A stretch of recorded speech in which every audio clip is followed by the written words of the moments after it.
آج اس بات کو، نبی کی بشارت کو دیکھنے کا دن ہے۔ میں تمہیں کہتا ہوں کہ اپنے گھوڑے دریا کے اندر ڈال دو۔ پھر تاریخ نے دیکھا کہ سعد کے سپاہی دریا کے اندر گھوڑے دوڑا رہے ہیں۔ تاریخ دان لکھتا ہے گھوڑے دریا میں ایسے دوڑ رہے ہیں جیسے چٹیل میدان کے اندر دوڑتے ہیں۔ اللہ اقبال کی قبر پہ کروڑوں رحمتیں فرمائے، پوری تاریخ پڑھ ڈالی، قرآن کی تفسیر اشعار میں کر ڈالی، نبی کے پورے کتب احادیث کو اشعار کے اندر بیان کر دیا۔ اقبال نے اسی موقع کے لیے کہا تھا، دشت تو دشت دریا بھی نہ چھوڑے ہم نے، دشت تو دشت دریا بھی نہ چھوڑے ہم نے، بحر ظلمات میں دوڑا دیے گھوڑے ہم نے، بحر ظلمات میں کہ سمندر کی موجوں میں اگر کسی نے گھوڑوں کو ڈالا ہے تو وہ صرف نبی کے صحابہ نے ڈالا ہے۔ اقبال رحمہ اللہ نے اسی جنگ قادسیہ کے منظر کو اپنے اشعار میں نقش کر لیا کہ نبی کے صحابہ جو دین پر عمل کرنے والے تھے اور نبی سے، اسلام سے، قرآن سے جو وعدہ کر لیا تھا پھر اس کی نافرمانی کرنے والے نہیں تھے، بدلے میں پھر اللہ ان کو کیا دیتا ہے؟ جو وہ چاہتے ہیں۔ بدلے میں اللہ ان کو وہی دیتا ہے جس کی تمنا اور آرزو وہ کرتے ہیں۔ اور تاریخ نے یہ واقعہ رقم کیا اور آسمان نے یہ کام دیکھا کہ سعد رضی اللہ تعالیٰ عنہ کے صحابہ ساتھی دریا کے اندر گھوڑے دوڑاتے چلے جا رہے ہیں اور سعد کہہ رہے ہیں ڈرو نہیں، میں ضامن ہوں کیونکہ میں نے نبی کو ضمانت دی ہے، اگر کسی کی کوئی چیز گم ہو گئی میں سعد ذمہ دار ہوں۔ دریا پار کیا، صحیح سالم سارے لوگ دریا کے پار پہنچ جاتے ہیں۔ ایک سپاہی آیا، سعد آپ نے کہا تھا اگر کسی کی کوئی چیز گم ہو گئی میں سعد ذمہ دار ہوں، تیرے دریا کی موجوں میں میرا لکڑی کا پیالہ کہیں گر گیا ہے، مجھے میرا وہ لکڑی کا پیالہ واپس دلوا دیں۔ سعد سجدے میں سر ڈالتے ہیں، اے اللہ میں نے تیرے نبی سے جب سے وعدہ کیا ہے، اللہ اپنے پیٹ میں، اپنے حلق میں نے ایک لقمہ بھی حرام کا جانے نہیں دیا، یہ میرا تیرے نبی سے وعدہ تھا اور تیرے نبی کا مجھ سے وعدہ تھا کہ اللہ تیری دعا کو رد نہیں کرے گا، اے اللہ میری دعا کو پوری طرح قبول فرما لے۔ ابھی سجدے سے سر نہیں اٹھایا، تاریخ والا لکھتا ہے دریا کی ایک موج آتی ہے، پیالہ اٹھا کے سعد کے قدموں میں ڈال دیتی ہے۔ اگر کوئی کام اللہ کے لیے کیا جاتا ہے تو اللہ اس نیکی کا، اس کام کا اجر کبھی بھی انسان کے لیے ضائع نہیں ہونے دیتا۔ کوئی کام اگر اللہ کو دکھانے کے لیے کیا جاتا ہے، اللہ اس کیے ہوئے کام، اس کیے ہوئے نیکی، اس کیے ہوئی خیر اور بلائی کو دنیا میں ہی انسان کو صلہ، اجر اور انسان کے لیے رستے کھول دیتا ہے۔ عبداللہ بن مبارک، ان کے باپ کا نام ہے مبارک رحمہ اللہ، ان کے بیٹے ہیں عبداللہ بن مبارک۔ 2-4 جمعے پہلے میں نے ایک واقعہ آپ کو سنایا تھا کہ ان کے باپ مبارک ایک مالک کے باغ میں، جو باغ انار کا تھا، وہاں پہ کام کیا کرتے تھے۔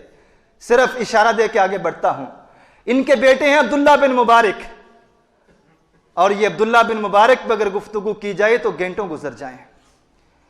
انہوں نے ایک دن دیکھا، گھر واپس لوٹے کہ ان کا ہمسایہ عیسائی ہے اور اس نے باہر تختی لگائی ہوئی ہے۔ تختی کیا لگائی ہے کہ یہ میرا مکان برائے فروخت 4000 درہم میں یہ مکان فروخت کر دوں گا۔ آئے سفر سے واپسی، دیکھا، دروازے پہ دستک دی، اپنے عیسائی ہمسائے سے پوچھا مکان کیوں بیچنا چاہتے ہو؟ عیسائی ہمسائے نے کہا کہ مجھے پیسوں کی اشد ضرورت ہے، بات فاقوں تک پہنچ گئی ہے، حالات بڑے ٹائٹ ہو گئے ہیں، اب اس مکان کو بیچے بغیر میرا گزارا نہیں ہے۔ عبداللہ بن مبارک رضی اللہ تعالیٰ عنہ جلدی سے گھر جاتے ہیں، واپس آئے اور 4000 درہم اس اپنے عیسائی ہمسائے کو بطور قرض دیتے ہیں، اور قرض دیتے ہوئے اس کی مدد کرتے ہوئے ساتھ یہ بھی کہتے ہیں جب ہوئے واپس کر دینا، نہ بھی ہوئے تو کوئی بات نہیں، میری طرف سے تحفہ رکھ لینا۔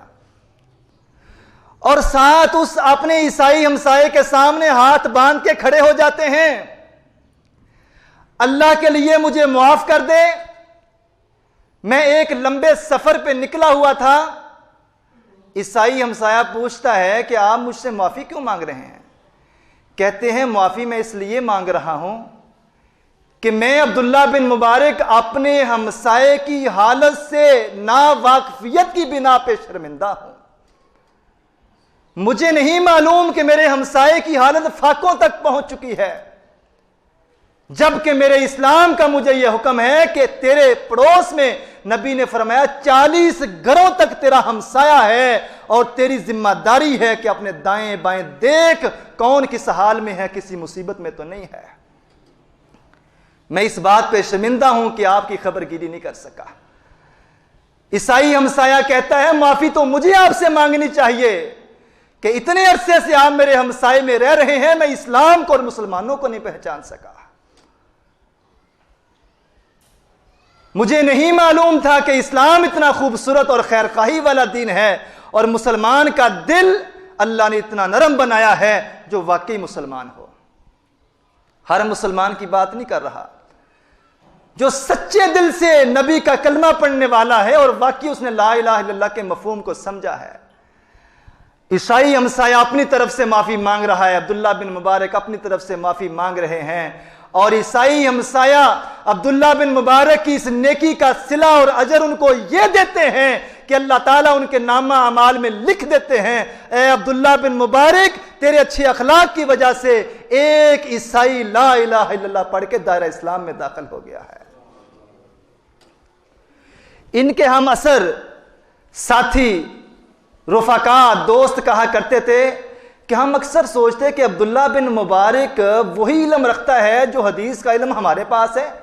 عبداللہ بن مبارک تہجدیں پڑھتا ہے تو ہم بھی پڑھتے ہیں، نمازوں کی پابندی کرتا ہے تو ہم بھی کرتے ہیں، آخر اللہ نے ان کو ہمارے سے زیادہ مقام کیوں دیا ہے؟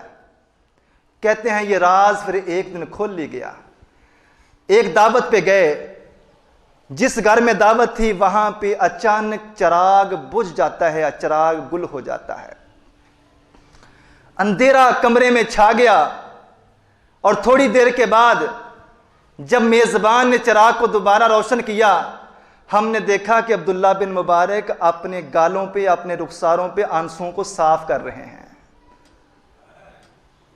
اور ہمیں سمجھ آ گئی کہ عبداللہ بن مبارک کو اس کمرے کے اندھیرے کو دیکھ کر قبر کا اندھیرا یاد آ گیا ہے۔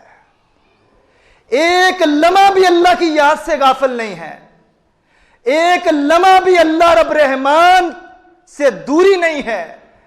کمرے میں اندھیرا دیکھا تو قبر کا اندھیرا یاد آ گیا، کمرے کے اندھیرے کو دیکھ کر قبر کے اندھیرے کے بارے میں سوچنے لگے، اور انہی سوچوں میں آنسوؤں سے چہرہ تر کر لیتے ہیں۔ لوگ کہتے ہیں کہ ہمیں اس دن سمجھ آ گئی کہ عبداللہ بن مبارک کی جلوت ہی پاک نہیں ہے، بلکہ عبداللہ بن مبارک کی خلوت بھی اللہ نے پاک بنائی ہے۔ صرف لوگوں کے سامنے اچھے نہیں ہیں، بلکہ اکیلے میں بھی اللہ سے ڈرنے والے ہیں، روشنی میں اللہ کو دکھانے والے نہیں ہیں، بلکہ اندھیرے میں بھی اس بات کا خوف رکھے ہوئے ہیں کہ میرا اللہ مجھے دیکھ رہا ہے۔ انسان کا کیا ہوا کوئی بھی عمل، کوئی بھی نیکی اللہ کبھی بھی اس کو ضائع اور رائگاں نہیں جانے دیتا۔ انسان کوئی بھی نیک عمل کرے، اللہ تعالیٰ اس کا صلہ، اس کا اجر دنیا میں ہی انسان کو دکھا دیتا ہے۔